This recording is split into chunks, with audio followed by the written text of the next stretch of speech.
can hardly believe this thing even ran. The things that I'm finding that are wrong with it. The idle air control is completely locked up.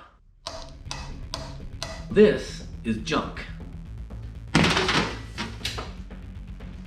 got the new idle air control valve a few days ago and I already have it installed and I've already test run it to see what it does. And I can assure you that there are more problems than just that. Check out how it runs with just the new idle control valve installed.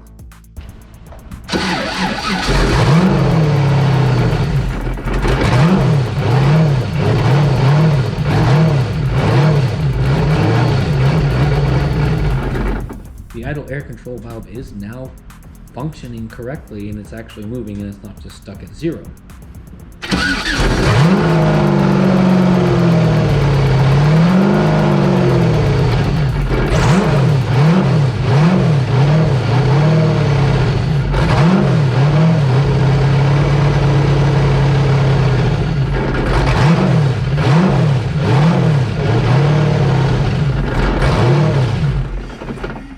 I was hoping that the new idle control valve would solve all of our issues. But as luck would have it, or lack thereof, getting this thing to run properly is not going to be so simple.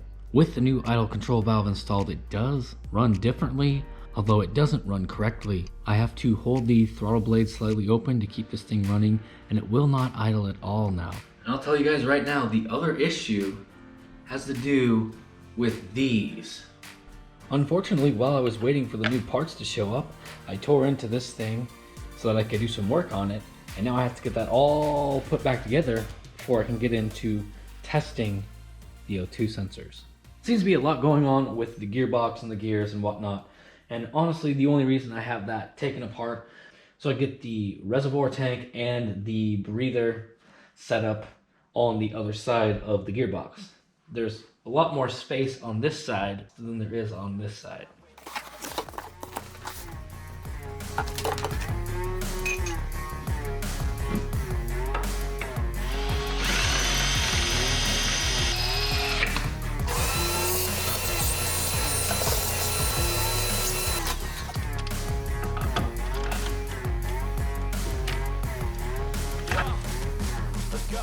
I'm just telling you to fight for your dreams, but it's not what it seems. Man, it's hard to be seen when everybody wants to be king. Yeah, they all wanna ring. Yeah, we all wanna be free. So show me what you got, what you bring, how you fight in the ring, how you take a fucking swing. Do you got heart? Are you mean? Got some scars, got some needs. Are you willing to go bleed? I swear to God. I can't put the gearbox together just yet because I'm waiting on a part to show up for this thing. But while I'm waiting for that part, I could go ahead and put some other things together. I won't stop till they hear me now. I won't stop till I win the crown.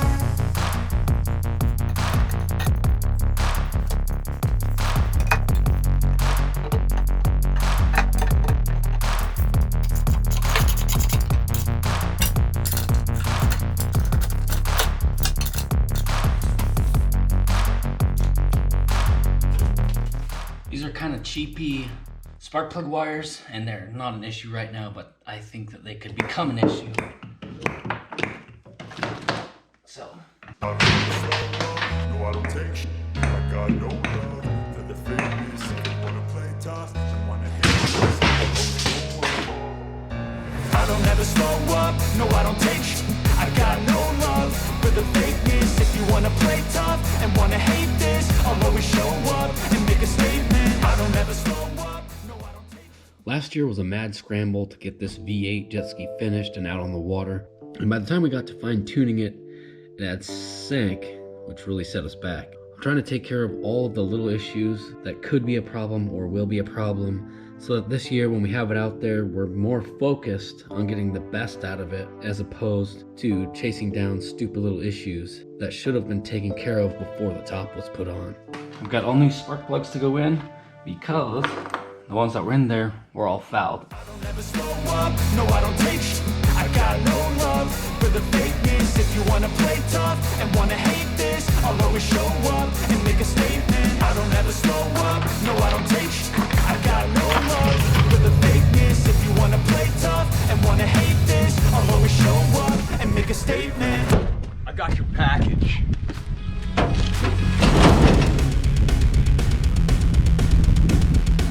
Thanks. You're welcome.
I've got the old oxygen sensor here and the new one, and I'm going to tell you why I'm putting a new one in, and I'm going to grossly oversimplify what I'm saying because this is not a tutorial and I'm just speaking to a general audience. What I am seeing is that this oxygen sensor is telling the computer that it's running lean or that there's not enough fuel.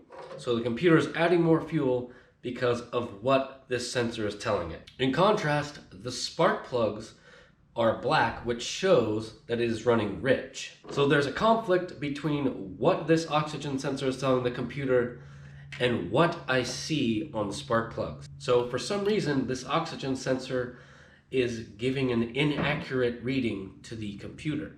What I ended up doing was a simple search on the old internet, and I found that these sensors for the Holley EFI, the Bosch style ones, have a tendency to go bad, and when they do, they read dead lean, which is exactly what I'm seeing in my data. So my theory is that by changing the oxygen sensor, the computer for this thing will read the correct air-fuel ratio, and it won't be dumping tons of extra fuel into it to foul out the spark plugs. Now, I ordered the NTK style sensor for the Holley EFI. It's way more expensive, but I believe that it will do a lot better for this application.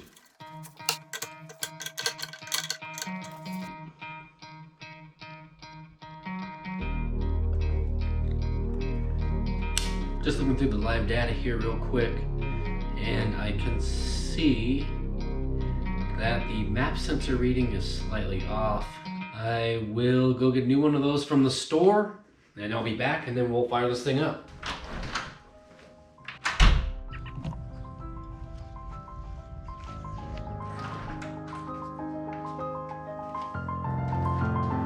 Alright, back from the store.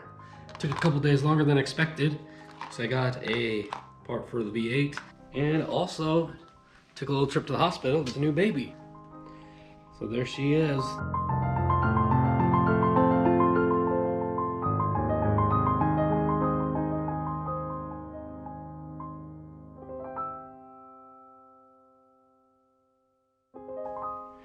Vroom, vroom, vroom, vroom. All right, I'm gonna get back to work.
sensors are reading correctly.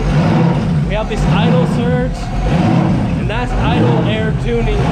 Finally down to idle air tuning. Now I'm not really an expert. I may not be able to tune that out, but I will try. But I'm not going to bore you guys with trying to do it on camera. But it's pretty snappy. It runs good.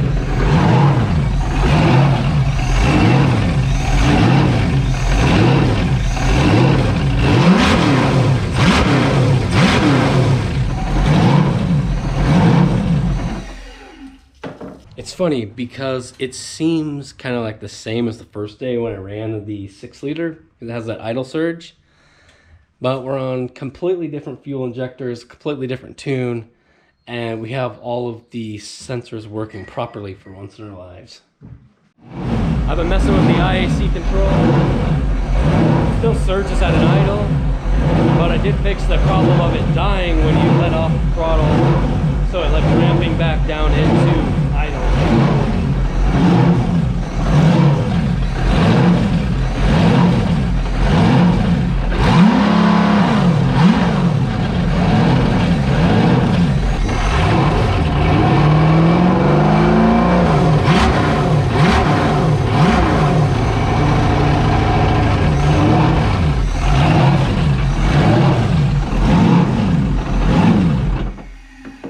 So I kind of went through digitally and changed as much as I could to see what I could do, and I didn't really film all of that I did, but you know, I could adjust some different things, but I couldn't adjust out the surge at the idle.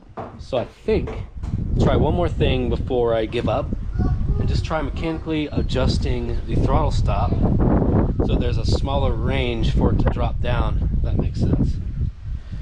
So right now it's dropping down to 600 RPM, and then it catches and goes back up. So I'm thinking if I open that a bit, it won't be able to drop down that far, and it might just smooth it out. But I'm just gonna try it, see what happens.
Right now, when you crack that throttle blade, it is really snappy and just ferocious. Oh, I'm really excited to get this thing out of the water. It's gonna be sick.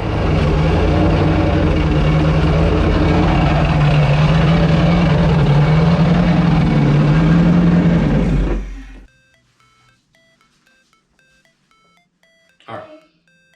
I like how this thing is running. The throttle stop adjustment worked well. It's very sensitive to where it's adjusted to. So when I went to tighten it down, it would get just ever so slightly misadjusted and then it'd go back to that surgy idle. Other than that, it runs really quite well, very snappy. It does have smoke coming out the exhaust, which I believe is burning oil as opposed to excess of fuel. On a high mileage engine, to be burning some oil, I just don't have any problem with that whatsoever. I'd rather be doing that than an excess of fuel. So the idle tuning could be a little bit better and I might play with that a little bit. But I'm not going to be showing that. Whoa, careful, buddy. I'm not going to be doing that on the camera. Next time you guys see this thing, I'll either be putting the top on or taking it out on the water, or possibly a combination of both. Make sure to support this video by giving it a like. V8 jet ski playlist right here. If you haven't seen it yet, check out this video. It is not a V8 video, but I think you'll really enjoy it. Well, that's it for this one. See ya! I did this.